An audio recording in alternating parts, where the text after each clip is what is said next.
कधी अतिवृष्टी तर कधी दुष्काळ. मराठवाड्यातला शेतकरी नेहमीच अडचणीत सापडला. यावर्षी देखील मराठवाड्यातल्या शेतकऱ्याची तीच परिस्थिती आहे.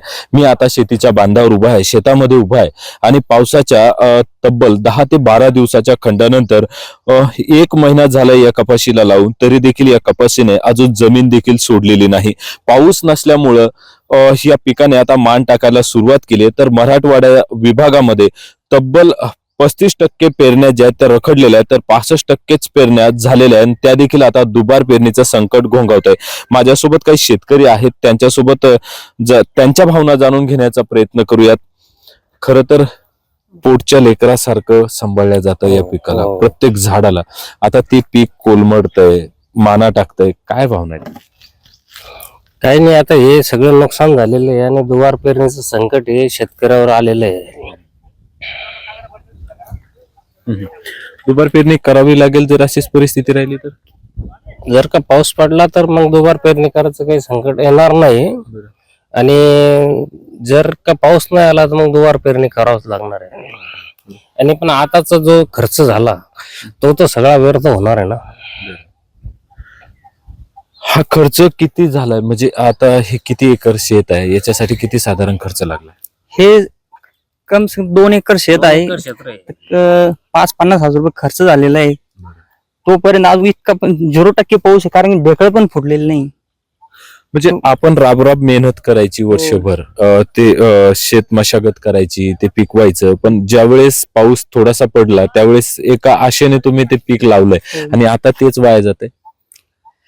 की आता सध्या खूप दुःखाची गोष्ट आहे की 0% काहीच पाऊस नाही. बरं, याला वाचवण्यासाठी काय प्रयत्न करताय? सिंचनाद्वारे पाणी? सर पाणीच नाही, काय करायचं? विहिरीला नाही, कशाला पाणीच नाही, पाऊस पडलेलाच नाही. पाऊस जर नाही आला तर अजून किती मोठं होईल हे संकट? खूप मोठं होईल. 100% दुष्काळ भागात चाललो जो आम्ही. कारण आतापर्यंत लागवडी पुरता 30% पाऊस झाला आम्हाला. कमीत कमी लागवडी 70 ते 80% पाऊस पाहिजे, तेव्हा माल चांगला येईल. सिंचनातून वाचवण्याचा प्रयत्न करताय का काही? जमिनीतच पाणी नाही तर सिंचन कसं द्यावं पाणी?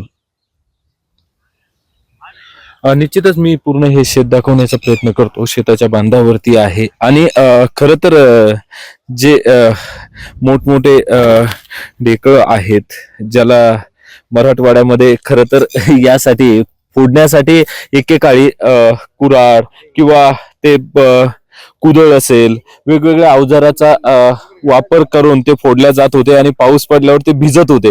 पण यावर्षी तेवढा देखील पाऊस पडला नाही की ते विरघळून जावेत. तसेच आपल्याला या ठिकाणी पाहायला मिळतात.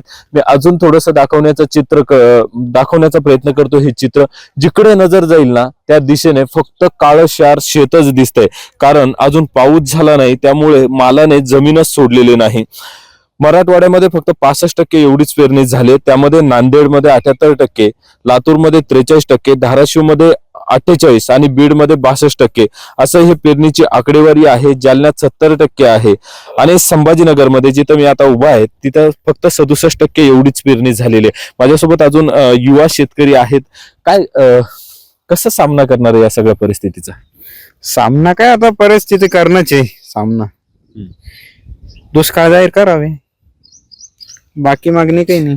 शेतकऱ्याची मदत तर आता कर्जमाफी होतीये. माफी झाली 3 वर्षांनी चालू आहे, अजून काही कर्जमाफी झाली नाही. झाली म्हणते, डबल द्यायचा टाइम आले का डबल कॅन्सल, कारण की आता इलेक्शन आलं त्याच्यामुळे कर्जमाफी म्हणते, नंतर पण मग डबल कॅन्सल होती. मग आता काय पर्याय? मागणी काय आता मोठी मागणी काय, दुष्काळ जाहीर करा आणि शेतकऱ्याची कर्जमाफी मंजूर करा. खरं तर अतिशय महत्वाची मागणी आहे शेतकऱ्यांची. त्यांना परत एकदा काय बोलायचंय? शेतकऱ्याचे पूर्ण म्हणजे जसं काही बोलणं झालं होतं ज्यावेळेस निवडणुका लागल्या होत्या त्यावेळेस जे बोलले होते ना फडणवीस साहेब, की 7-12 शेतकऱ्याचा पूर्ण कोरा करू. मग सरसकट कोरा करा ना सगळ्याचा. तुम्ही अटी शर्ती घालून शेतकऱ्याचा जीव घेण्याचा प्रयत्न करताय ना तुम्ही. आज तुम्ही म्हणताय हे करा, मग तुम्हाला 50,000 प्रोत्साहन पर देऊ बक्षीस. काय करायचं बक्षीस? शेतकऱ्याला बक्षीस देऊ नका.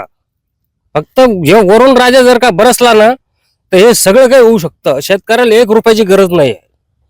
अतिशय तीव्र या भावना आहेत. खरं तर हे पीक नाहीये, हे फक्त जमिनीतून उगवणारं पीक नाही किंवा त्यातून पैसा येणार नाही, तर कुणाला मुलाचं शिक्षण करायचंय, कुणाला आपल्या मुलीचं लग्न करायचंय, तर कुणी आपल्या मुलीचं लग्न केलंय आणि त्या मुलीच्या लग्नाचे हप्ते भरायचे, त्या पैशाचे हप्ते भरायचे, बँकेचे EMI आहेत, चिमुकल्यांना शाळेत पाठवायचंय, संपूर्ण आशा या शेतकऱ्यांच्या या पिकावर लागल्यात. मात्र वरुण राजा बरसत नाहीये.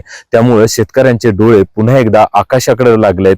आकाशाकडे वाट पाहून बघतोय शेतकरी. मात्र तरी देखील अजूनही पावसाचा खंड असल्यामुळे या शेतकऱ्यावर आर्थिक संकट देखील घोंगावतंय, ओढवतंय. त्यामुळे शेतकऱ्यांनी मोठी मागणी केली आहे की आता दुष्काळ देखील जाहीर करावा. त्यामुळे मायबाप म्हणून सरकारकडे बघितलं जातं. त्यामुळे आता सरकार शेतकऱ्यांसाठी काय पावलं उचलतं हे देखील पाहावं लागणार आहे. अविनाश कानडजे, न्यूज 18 मराठी, छत्रपती संभाजीनगर.